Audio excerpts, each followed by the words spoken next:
はい。ということで、レコーディングさせていただきます。よろしくお願いいたします。今回ですね、東半球ミートアップ、ということで、日本ルーム、始めていきたいというふうに思います。よろしくお願いします。で、今回ですね、前回と同じようにどんどんシェアしていこうというふうに思うんですけれども、ちょっとそのですね、その前にですね、まず、一つだけちょっとですね、こういうのもシェアしていきましょうということで、チームでちょっと決まっていることがありますので、ちょっとこれだけシェアさせてください。はい。ということで、シェアというかですね、こういうものがあるんだよということでですね、その皆様は多分もうご存知だと思うんですけれども、この、最終的にはですね、プロジェクトが、クローズアウト、そのカタリストでですね、資金調達をしたプロジェクトというのは、最終的にクローズアウトレポートというものを提出しますと。で、クローズアウトレポートを提出した後にというか、それを提出しない段階の可能性もあるんですけど、そのチャレンジチームでですね、それを、監督するというか、その状況をですね、確認するチームが、また別途ありまして、そのチームがですね、そのクローズアウトレポートなどを元にして、その、ROI レポートというかですね、みたいなものを作成していってます。で、これが、これはあくまで一例というかですね、一例なんですけれども、こんなものがですね、実は作られてますよということで、ご紹介したいと思います。で、こちらがですね、まだちょっと多分公表、されてないように見えるんですけど、すぐですね、後ほど公表される、と思いますので、特に問題はないかなと。こんな感じでですね、一体どういうものなのかというのを簡単にだけですね、ご紹介すると、こういう感じで、チャレンジごとにですね、要はリターンオインテーション、つまり、どれぐらいですね、当初、こういうことをやりたかったっていう感じでチャレンジが設定されましたが、その意図に対してどれほど、じゃあ、どれぐらいそのチャレンジの提案たちは、うまくいったんですかっていうのを、確認してみましょうというようなものになります。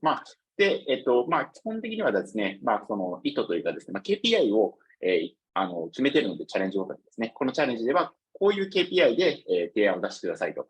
で、それに対してどれぐらい達成できましたかというものを、こんな感じでですね、結論としては、ある程度達成されてるんじゃないかとかですね、プロジェクトごとにですね、こういう感じで、ナンバー1に関しては、ここはこういう感じで達成されているよねとかですね。総合的に見ると、大体達成されていると思われるよねみたいなですね。そんな感じのレポートをですね、最終的に出すというような感じになりますので、そういうものがですね、あるんだなということですね。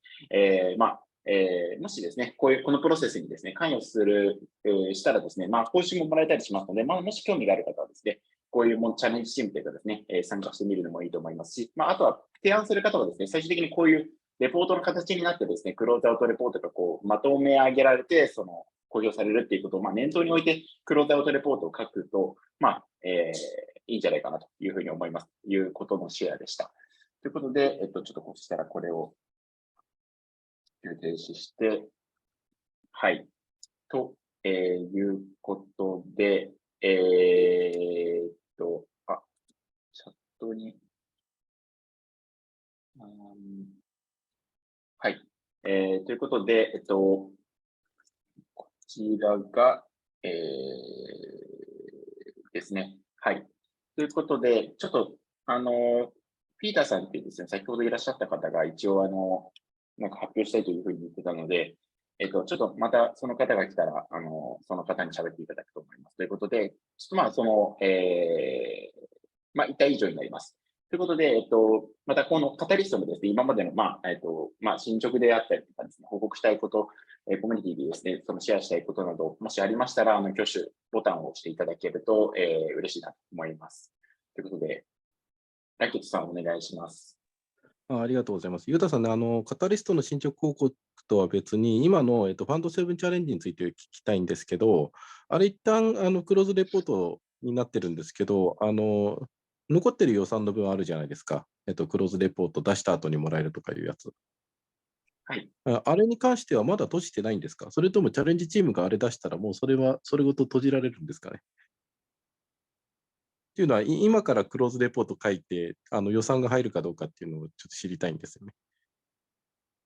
クローズ、そのチャレンジチームのいや、カタリストのファンドが、はい。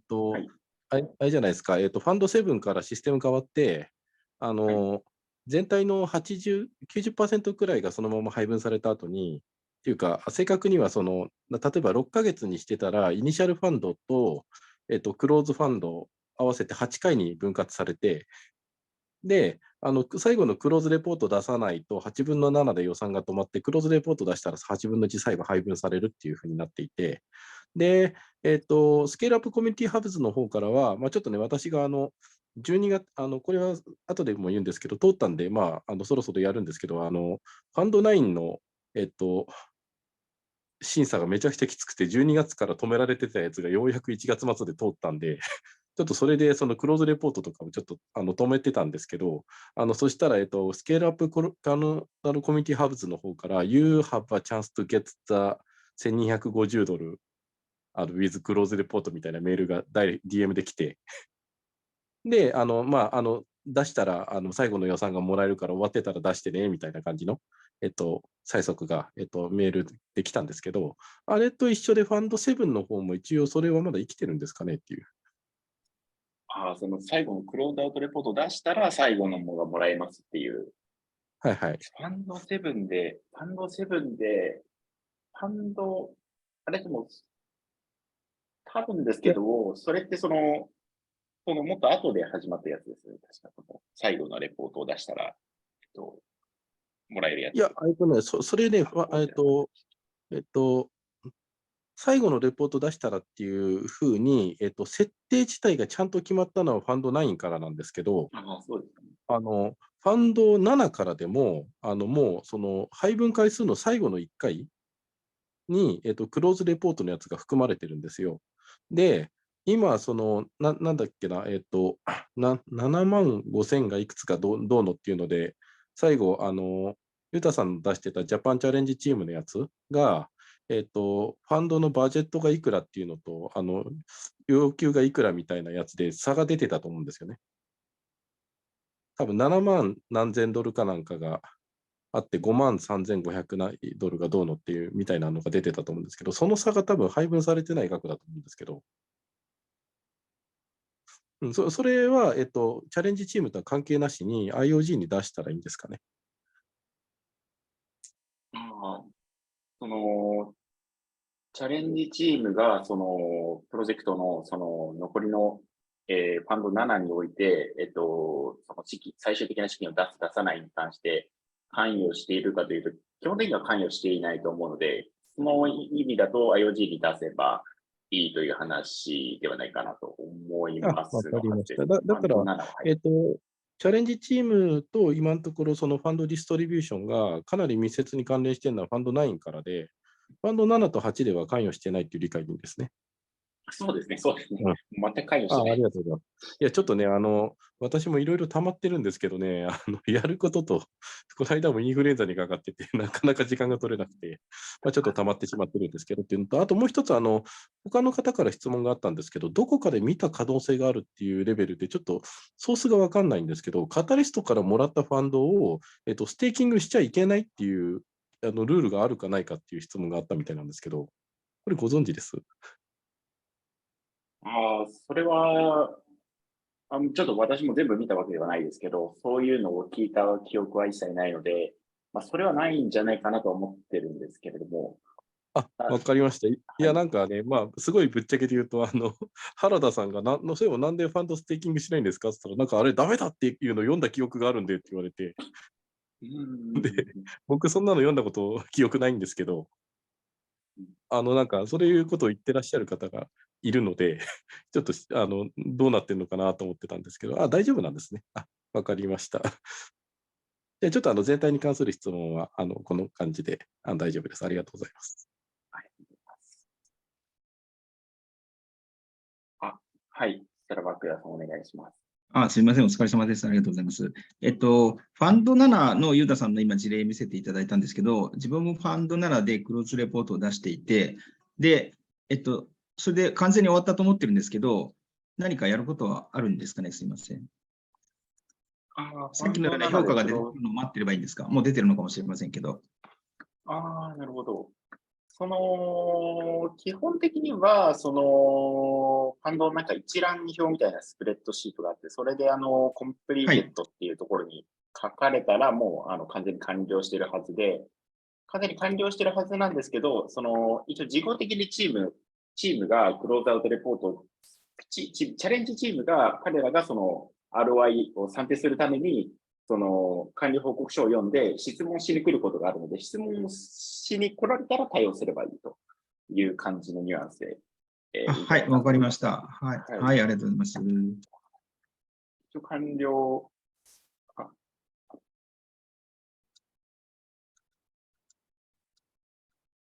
はい、こんな感じですね。ちょっとチャット使おうと思ったら、チャットがなぜかできないんですけど、はい。一応そういうスプレッドシートがあります。はい。はい、ありがとうございました。ありがとうございます。他に、ちょっとこれも発表しておきたいとか、聞いておきたいとかある方いらっしゃいますでしょうか。発表というか、進捗を早いのでも大丈夫ですが。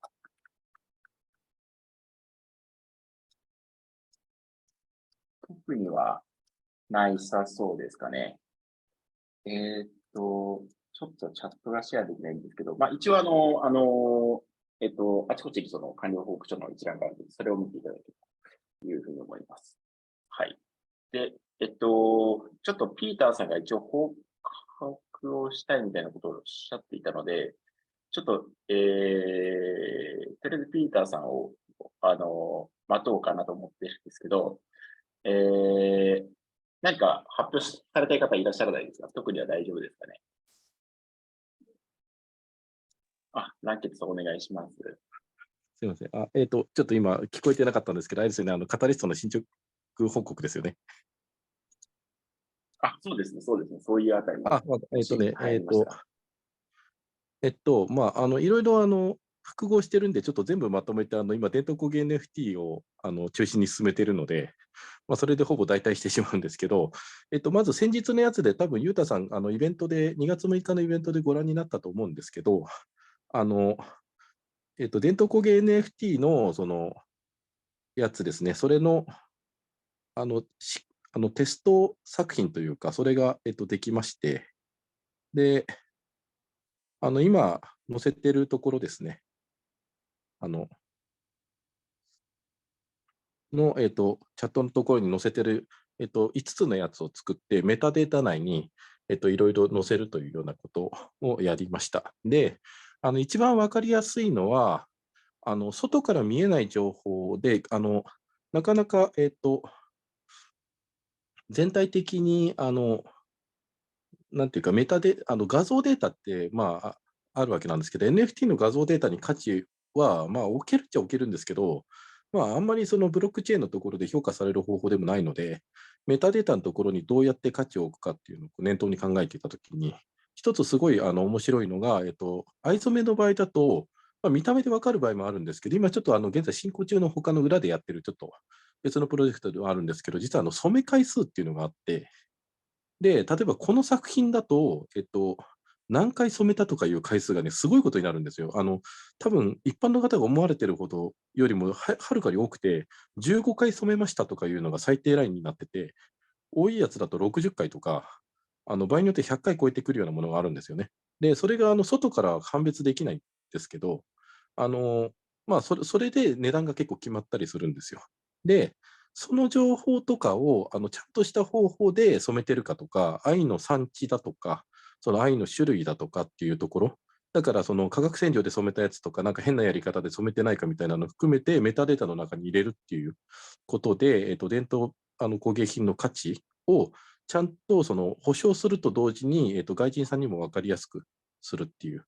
だから日本ですこんなすっかすかの布がなんでこんな高いんだって言ったときに、その分かってる風の方が、いや、日本のこれは高いからって言って、まがいもの売りつけられるとかっていうと、結局ブランド下がるので、そういうことではなくて、これはちゃんとこういう理由があって高いんだっていうことに対して、全部伝統工芸とかのやつのをちゃんと調べて、情報を整理した上でメタデータに書き込むっていう、テストまでは一応終わったので、これをとりあえず、新眼鑑定用に使うかどうかは別として、テスト状態で、JPEG ストアの方に並べていって販売するっていうところまでの直前ぐらいまで来てるのと、あとはちょっと最終的にどうなるかわからないんですけど、NFC のタグですね。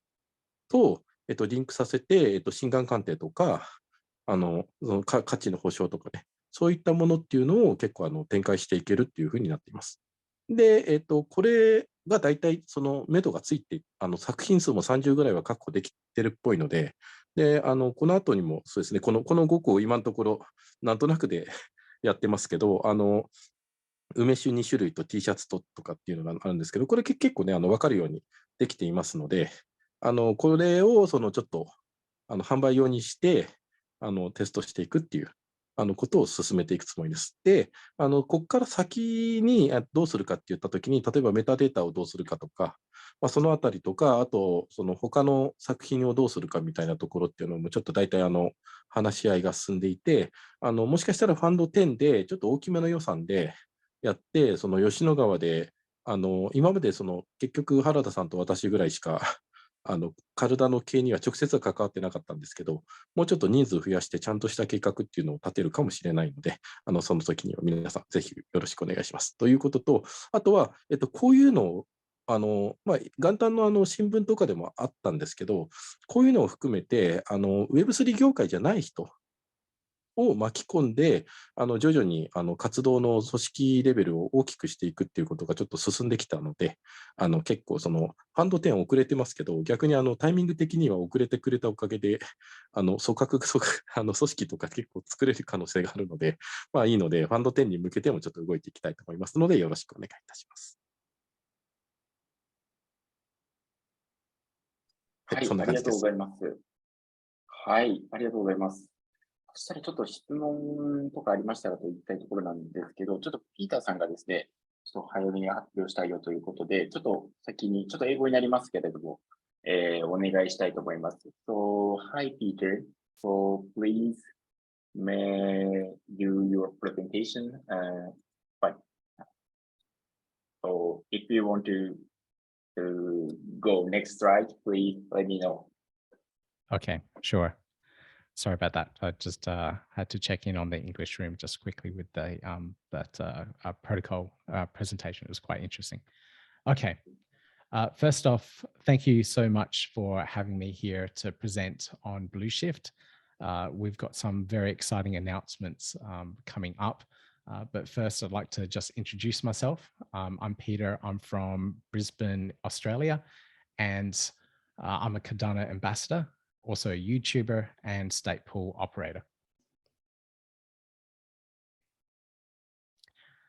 Yeah. So a little bit about Blueshif and what we're trying to achieve. So Blueshif is a cross-chain decentralized exchange that aims to allow any user to swap assets from one chain to another. Currently, we're deployed on Milcometer C1, Milcometer A1, and technically also Kava as well, but that's not publicly available yet. So if you're on Cardano, you can bridge your assets over to Milcometer C1 and start trading on our portfolio DEX there. Or if you're on Algorand as well, you can also start trading and using the DEX on the Algorand ecosystem as a sidechain. So we've relied a lot on Milcometer, and Milcometer have been doing an absolutely amazing job. But now we've also started building our own blockchain layer called Blueshif as well, which takes the whole level of interoperability to the next level. So now we'll be able to do pure cross-chain swaps from any ecosystem that we're connected with. So that's including Cardano, Algorand, Milcometer in general, and any other chain in the future. So we may look at Solana, Binance Smart Chain, and also Ethereum, of course. So now you can swap from Cardano directly over to Ethereum and then back and forth without using bridges and without using any wrapped assets. So that is something that we're really excited about and something that we just announced today. So that's really cool. Okay, next slide. So a little bit about our underlying technology and what makes Blueshif very different to some of the other decentralized exchanges out there. So first, I did mention the Blueshif itself, and that's the layer 0. So we have our layer 1 protocols such as Cardano, Algorand, Ethereum, and they're the main chains that everyone's using at the moment. Layer 0 is a chain that sits under all of that and allows for this interoperability between all of these different chains. And that's something that the team have been working on quite a lot over the last 6 months to get this deployed onto testnet at the moment. So that's one of the very big things. The portfolio-based stuff in itself is very unique, and we'll go into a lot of this as well. We also have the ability to do single-sided liquidity provisioning. So this is the idea and concept of just using one asset to be able to provide liquidity into a DEX as opposed to a trading pair. We also have a smart minting system, which controls how tokens are distributed out into the system, into the ecosystem, so that it doesn't create a big amount of inflation in the ecosystem straight away. So we'll talk about that more as well. We also have a referral program with built into the DEX, and we'll also talk about the low slippage and the price impact control mechanisms that we have with what we call virtual pairs as well. So this is all underlying technology behind the decentralized exchange and also some of the stuff with the layer 0 protocol. Okay, next slide. So first off, we'll talk about the idea and concept of an index fund. So an index fund is something that's very familiar with the traditional TradeFi space, the traditional finance, where the S&P 500, or in Australia, we've got the ASX 100, where it's a group of assets in the top 100, and they're all collated into the one portfolio. So we've done and but borrowed those same ideas and concepts so that we can represent different parts of the crypto ecosystem on our DEX itself. So traditional decentralized exchanges use the AMM model, the automated market maker. And they rely on trading pairs. So you need ADA and USD, or JED, or ADA and your other token that you might use. So that's the traditional sense. What we can do with the portfolio is have groups of tokens. So you can just see in our screenshot there, we have the top metaverse index. So that portfolio is made up of a whole lot of metaverse tokens. So if metaverses start suddenly going popular altogether at the same time, all of that portfolio will increase in value because of its popularity and people wanting to get into that space. Same with the DeFi space, with the DeFi index that we have, and also the Cardano index, which we've launched just recently with the combination of the Blues tokens, which is our own token for our own ecosystem, as well as Vi Finance, NMaker, and Cornucopias, which are very popular projects in the Cardano ecosystem, but they also have goals to go cross-chain and grow interoperability. So that's why we included them in the Cardano index, because it fits so well. Okay, next slide. So with the Blueshif's AMM model with the portfolios, it allows you to diversify your liquidity across the portfolio of index tokens instead of providing liquidity into that single pair. So this reduces your risk of investment. So in be able to have a basket of assets, a group of assets, is a lot less riskier than just having one single traded pair. So that particular token, so let's take example, in the Cardano ecosystem, if you were heavily invested in Adana, and then suddenly Adana disappeared and they no longer operate, your entire investment there is gone. But if you were invested in a basket, a group of tokens, maybe the top 10 Cardano-related projects, and Adana disappeared from that, it doesn't impact you as much. So the risk of investment is a lot less because you have the group of assets, and that's the power of portfolios. Also, if you look at most index funds and portfolio managed funds, if they're just tracking the top 10, top 100 companies in the traditional TradeFi space, they usually outperform traders in general. So traders take risks, they do research, but they still don't perform as well over long term compared to index and portfolios. Next slide.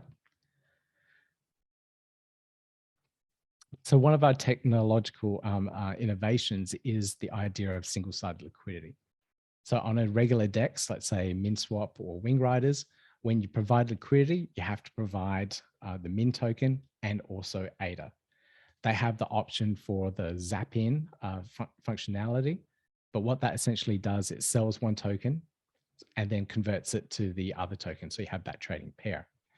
In a portfolio DEX such as ours, you can just trade in one single token. So if you only have ADA, you can put ADA directly in and and have a share of that portfolio. But if you have all of the tokens, let's say you have Blues tokens, Cornucopias, EnMaker, and Wi-Fi, you can provide all of them in one process and provide liquidity with all those tokens in one go. So you have multiple different options. It's a better user experience where you don't need to sell your tokens to be able to get a part of that particular liquidity of that portfolio. Yep, next slide. Yep, thanks. So our smart minting system so our smart minting system is a control mechanism to control how the tokens and rewards are released in the ecosystem. So we have amount of tokens that you can claim throughout the process, but as it goes higher and it reaches different TVL levels, that will unlock more tokens for your staked rewards. So like any other DEX, you have yield farming, you can farm your tokens, you provide liquidity, and then you lock it into a smart contract. We have the exact same mechanism, but we don't release all those rewards to you until we actually reach certain values of total value locked in our ecosystem.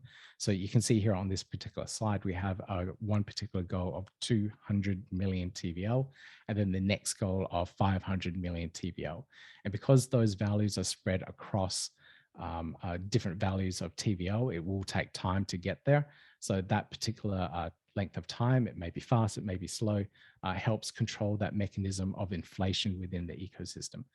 So it's a very a good control mechanism to protect investors and protect people that are providing liquidity on the DEX. Next slide. So with a lot in the traditional space, like affiliate marketing and general content marketing and other products within like hosting or whatever in the Web2 space, they have referral programs.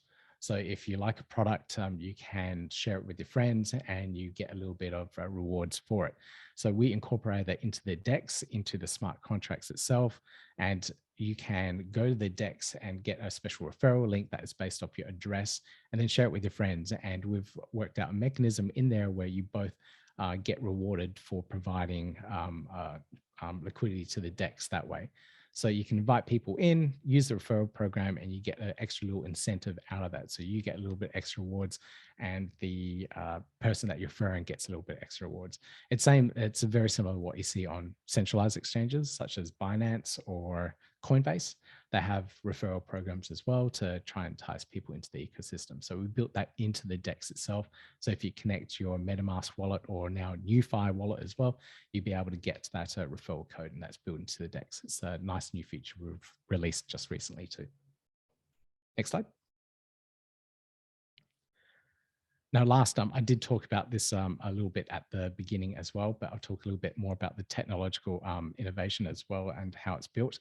So the Blues chain, which will sit under all of this, is built on the Cosmos SDK. And that's built using the Tendermint protocol and consensus mechanism, where it's essentially a protocol used to build blockchains.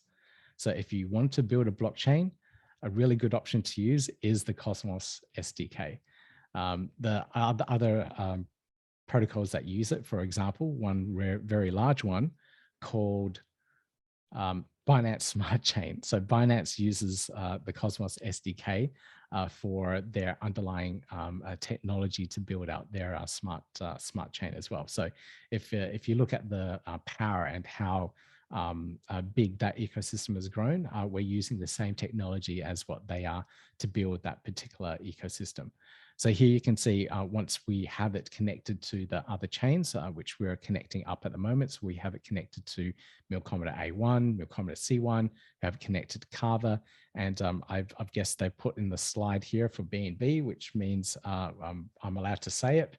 We're connecting over to BNB as well. So that will bring a huge amount of liquidity and options to the DEX itself, because Binance Smart Chain has such a huge user base, a huge amount of liquidity.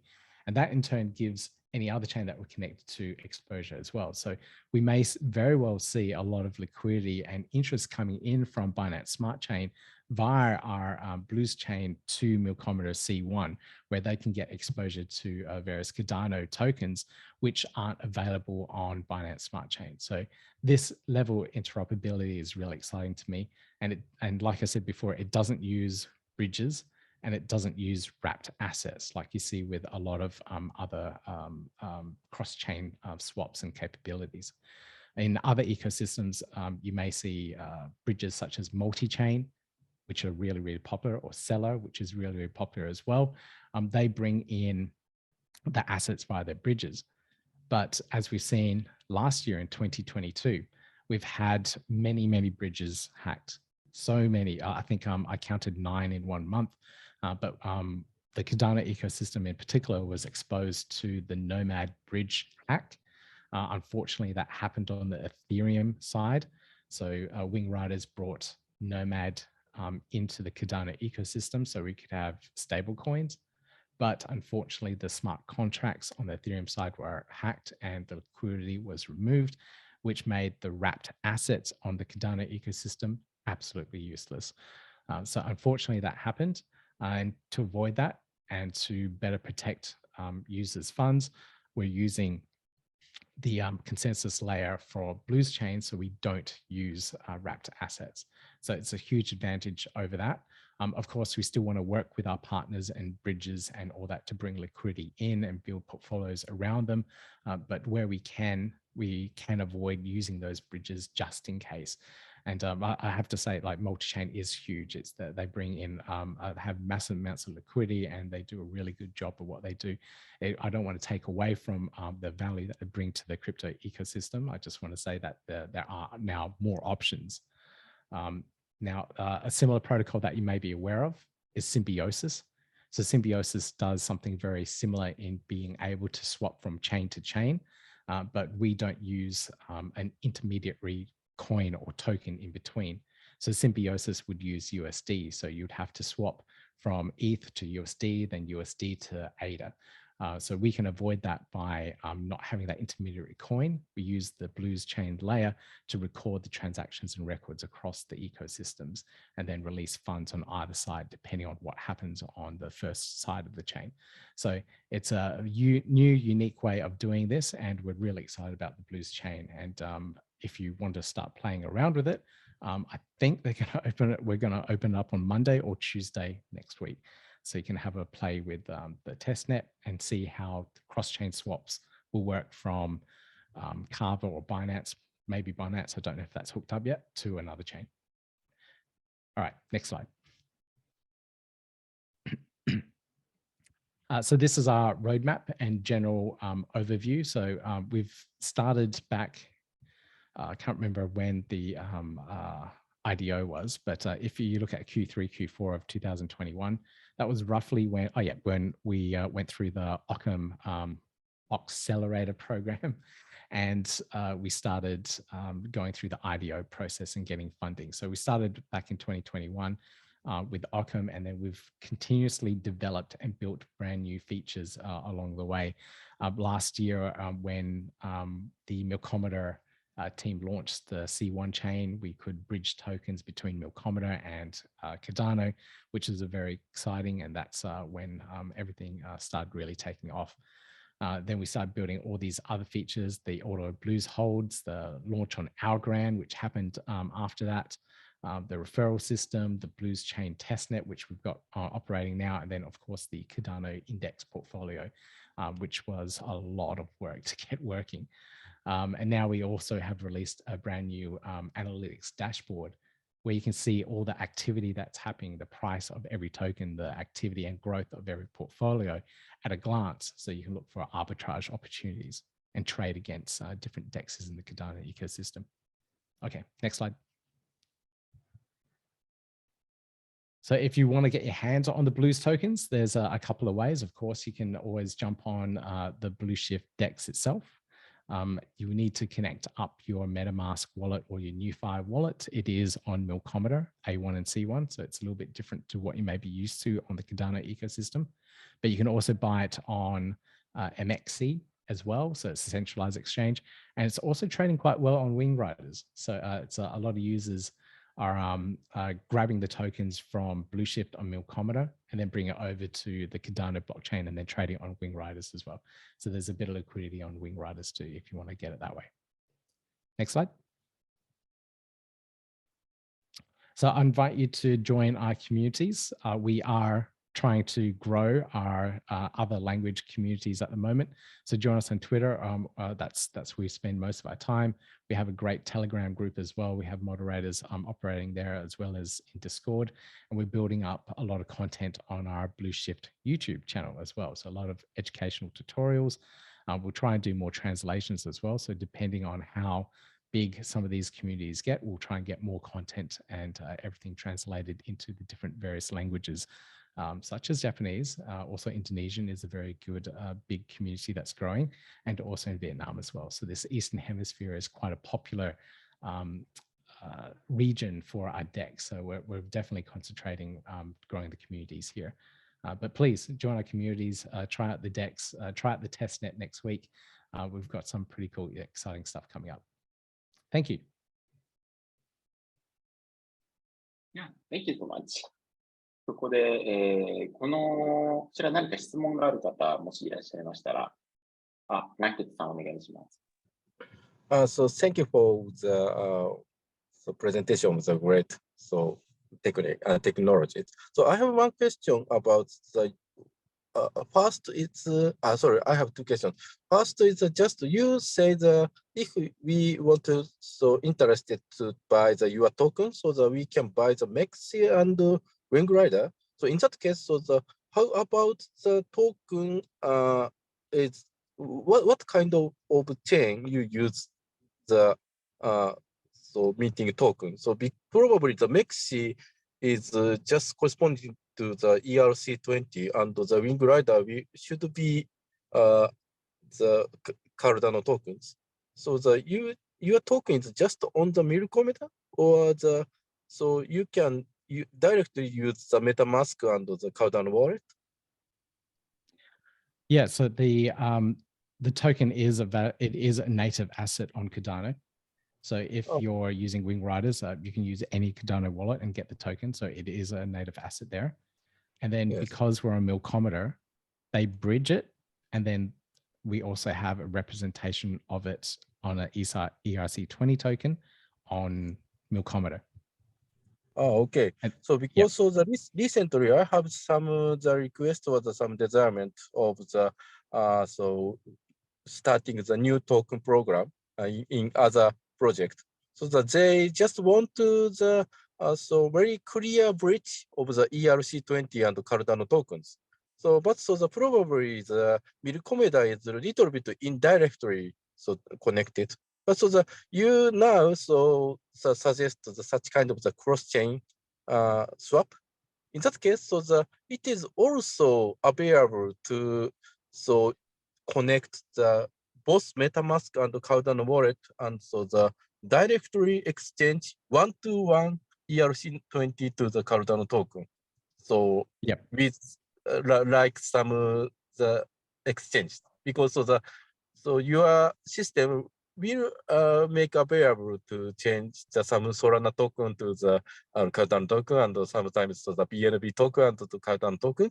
In that case, same project, same token, but so the ERC20 and the Cardano token, in my thoughts, so can be exchanged with some fees or something.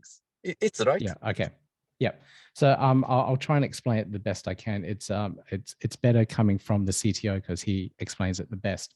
But at the moment, when we launched with the testnet, the cross-chain swaps in particular will be mainly for the Ethereum-based chains. So Milcometer to Milcometer. So at the moment, you can't directly swap from Algorand A1 to Algorand C1, and you can't swap it to Binance Smart Chain without using a bridge. So the way that we work with the Blues chain, the layer 0, is that we'll be able to have pull liquidity from one chain and have liquidity from another chain. And then the layer 0 protocol under it will understand that the user is trying to swap from one chain to another and take in liquidity from one chain, say it's A1, and then release it on C1.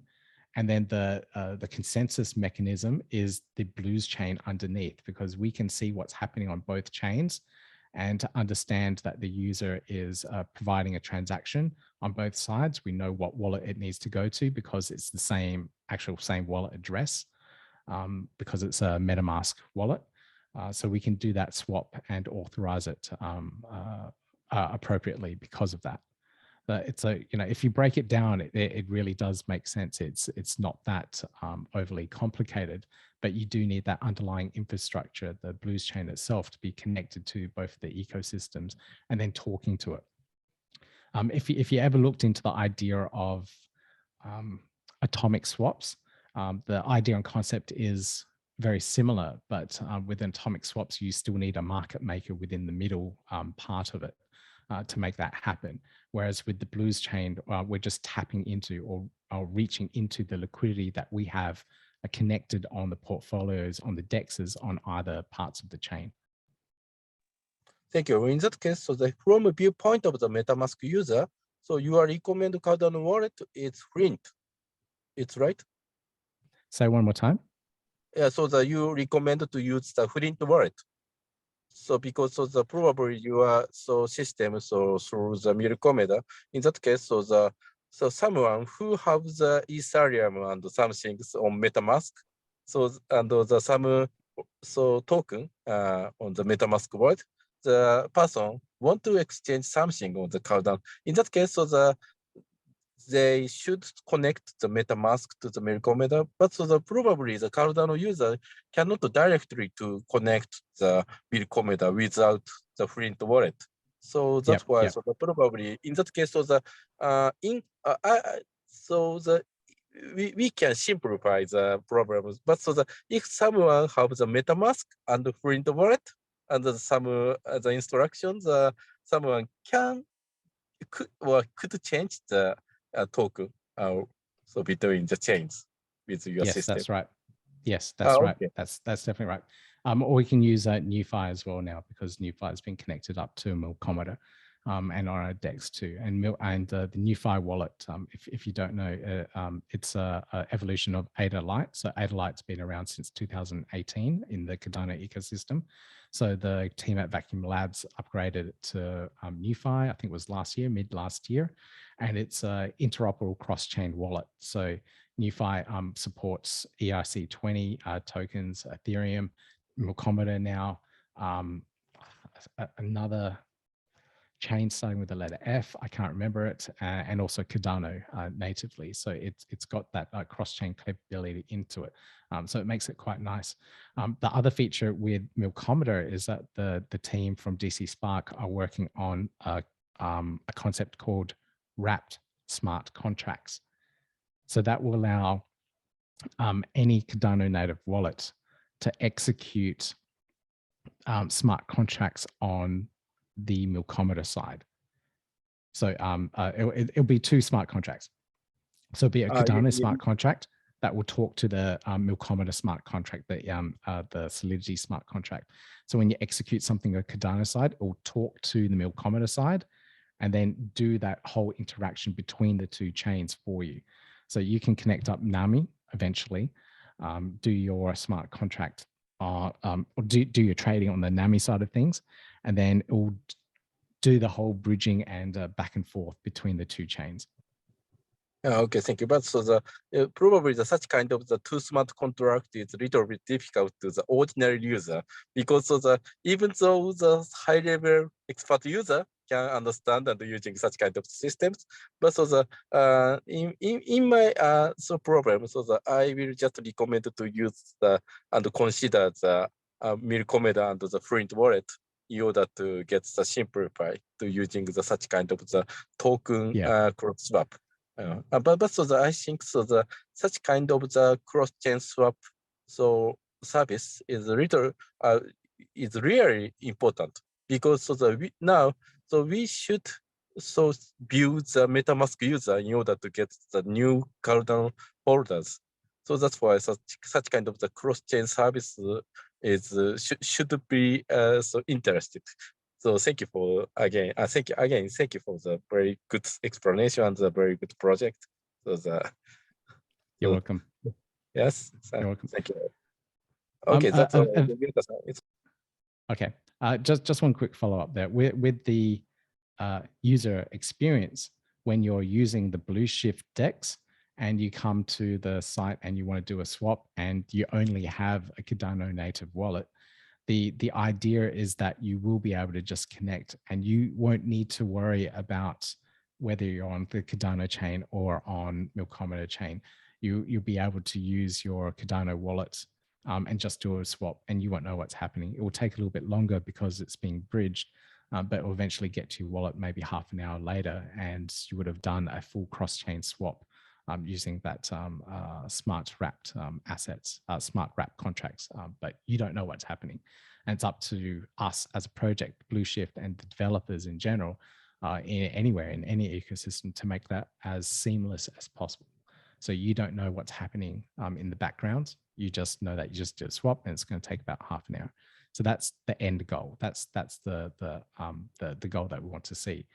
With Blue's chain, you won't see as much of a delay because we're just pulling in liquidity from either side of the chain. So it's very fast. It's a lot faster compared to bridges and bridge assets. And hopefully, fingers crossed, we can actually provide that link with Blue's chain as well directly to Cardano. So we don't need to worry about the Milcomed bridge, and we can do a direct swap from Ethereum over to Cardano as well. And like you said, when we get that working, we'll bring in a lot more liquidity from other chains, from other projects, from other people that are just using a MetaMask wallet, sitting on Ethereum and don't know what to do with it, and want to now stake on the Cardano ecosystem because they're afraid of SEC laws and regulations in the Ethereum space. So it'll be a good thing. I'm excited about that.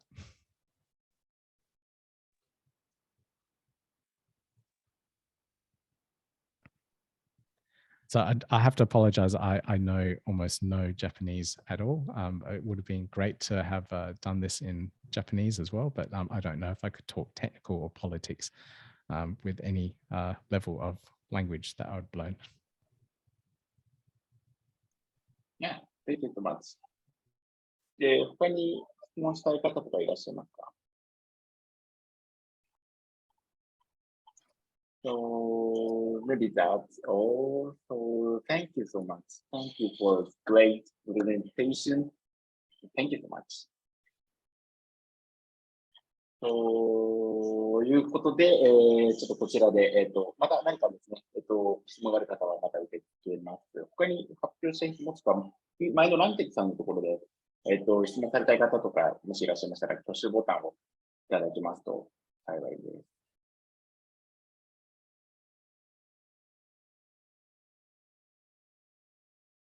牧田さんお願いします。すいません。先ほどのランケットさんの切ったもの関係で教えてほしいんですけど、梅酒とか梅酒をNFT のいろいろこれからやろうとしてる、そのトレーサビができる状態で、一般に買ったりできるのはいつ頃になりそうですかね。ちょっと買いたいなっていうふうに思うんだけど、なかなかもうちょっと時間かかりますか？梅酒をトレーサビリティ自体をしようとするっていう計画自体はちょっと難しいので、それは難しいですね。で、はい。梅酒のところで言うと、トレーサビリティをつけたというか、歌舞伎東京のコラボ梅酒の話でしたら、はい。4月に、原田さんの会社が新しい、ちょっとどこまで言っていいのかわからないんですけど、これはいはい。あれなんですよ、主犯免許の関係なんですよ。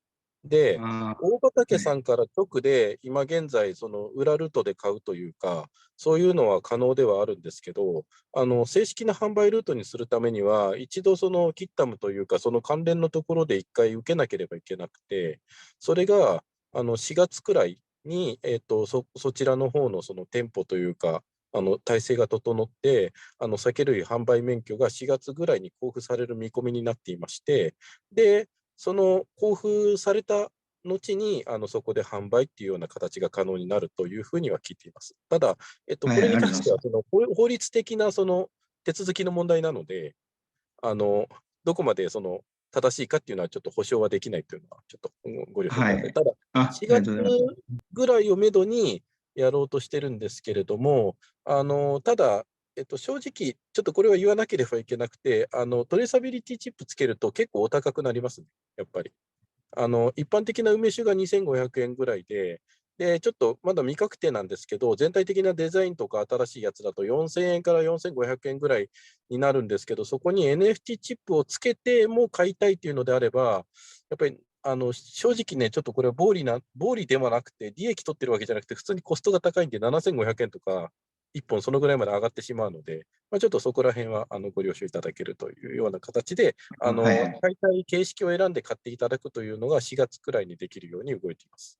はい、ありがとうございます。いろいろ大変だと思いますけど、またよろしくお願いします。応援してます。はい、ありがとうございます。他に、質問なり発表したいこととか、シェアしたいことなどある方はいらっしゃいますでしょうか。すみません、質なんか問じゃないんお願いします。ですけど、ハーさん、これ聞いてらっしゃいますかね。はい。反応ないかな。はい。ランケットです。よろしくお願いします。お久しぶりですね。最近ちょっとね、ベトナムのコミュニティで、なんか Web3 やろうとしてる人みたいなのがいるとか、なんかそんな感じもちょっと聞いたことあるんですけど、はい。ハーさんのコミュニティの中には、プルータスエンジニアとかソリディティのエンジニアっているんですか？ソリディティのエンジニアはいますが、カルダノの方のエンジニアはまだ少ないです。なるほど。で、例えばそのハーさんのそのところのコミュニティとかでカルダノのプロジェクト始めようといったときに、ソリディティしか書けないと、まずイーサリアムで始めてからカルダノに移るとかっていうことを考えてるとかっていう人いると思うんですけど、はい。そういう人っているっていうか、そういう人います。要するにトークンを先に ERC20 とカルダノ両方で発行するとか、ミルコレメダ使ってみて、とりあえずソリディティで始めてから、その、なんていうか、カルダノに移るってことを考えてプロジェクトやってる知り合いとかっています？はい、います。わかりました。はい。じゃあちょっとまたテレグラムとかでまた相談させてください。なんかベトナムでもやろうと言っててやってるんですけど、とにかくカルダノの、もうプルータスとかハスケルのスマートコントラクトでもう絶対できないって言って、そうですね。すごいなんかあれで、でもソリティティで組んじゃったらもうイーサリアムに完全にしちゃわなきゃいけないのかなと思って、要するにソリティ、セーラーユンさんとかも多分似たようなことやってるんで、まず聞こうと思うんですけど、ベトナムからだっていうので、ソリディティ技術者を中心にカルダノで頑張ろうとしてるっていう人がいたら、ちょっと情報交換とかできるとありがたいので、ぜひよろしくお願いします。はい。はい、ぜひまたテレグラムで詳細の情報を交換しましょう。はい、ありがとうございます。すみません、失礼します。ありがとうございます。ゆうたさん、ありがとうございます。大丈夫です。はい、ありがとうございます。他に、なんかこれ質問したいこと、発表したいことなどある方いらっしゃいますでしょうか。ちなみに声入ってますね。すみません。ちょっとうるさいかもしれないですけど、はい。一応、そしたら特になさそうでしたがですね、私から少しシェアなんですけど、そのチャットできているですね、2月3日のイベントの共有という意味で、はですね、ちょっとこれも多分後でゆうやさんからもいろいろ出てくると思いますが、もう本当に非常に盛り上がってですね、そのなんかイベントベントのなんていうか、サイト上はですね、まあ、参加者20人ぐらいで見えると思うんですけど、まあ、他の経路からですね、たくさん人が入っていて、なんかもう本当に、もうなんでしょう、もう動きづらいぐらい人がバーって集まっててですね、本当に DJ もいて、すごく盛り上がって、いました。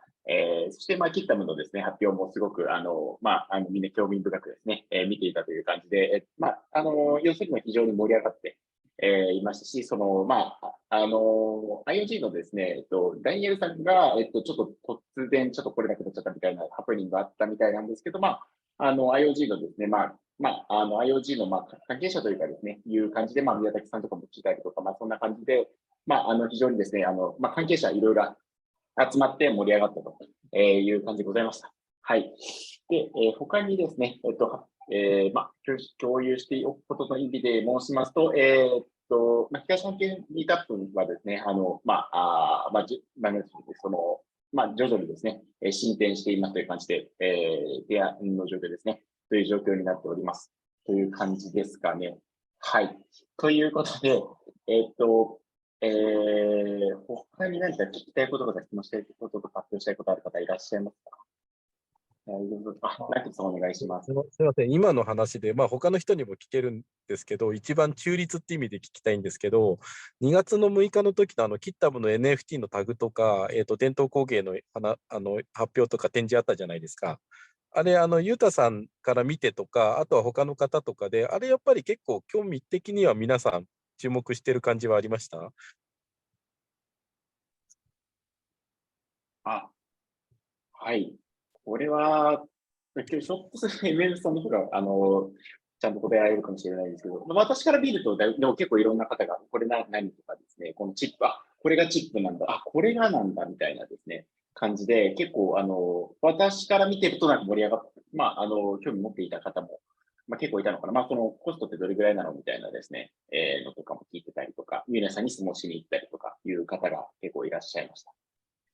あれでね、結局、なんていうか、他のでも結構プロダクトもあると思うんですけど、多分T シャツにただ入れるよりも、やっぱり伝統工芸に入れた時の方がキャッチーかなと思って作ってるっていうのもあるんですけど、まあ、あれなんですかね、特に海外の方とかも、やっぱり日本の藍染めとか、梅酒とかね、なんかそういうのっていうのは、やっぱりある程度のインパクトはあるっていうような感触は、ゆうたさん的にはあったかなって感じは。ただ、なんていうね、そこまで海外の方に結構やり取りしてたわけではない。まあ、なんとなく、傍から見てて、アイドルの NFT とかすごく見ている人がいたなっていう感じなので、多分そこの感触は本当に多分ユーニャさんが一番わかるのかなという感じでは思います。わかりました。ありがとうございます。いや、やっぱね、ちょっと最近伝統工芸をやってるときに、ある意味でね、ブロックチェーンよりも詳しいというか、なんか藍染めとかって化学分子とかの動きとかなんで、普通に科学できるんですよ。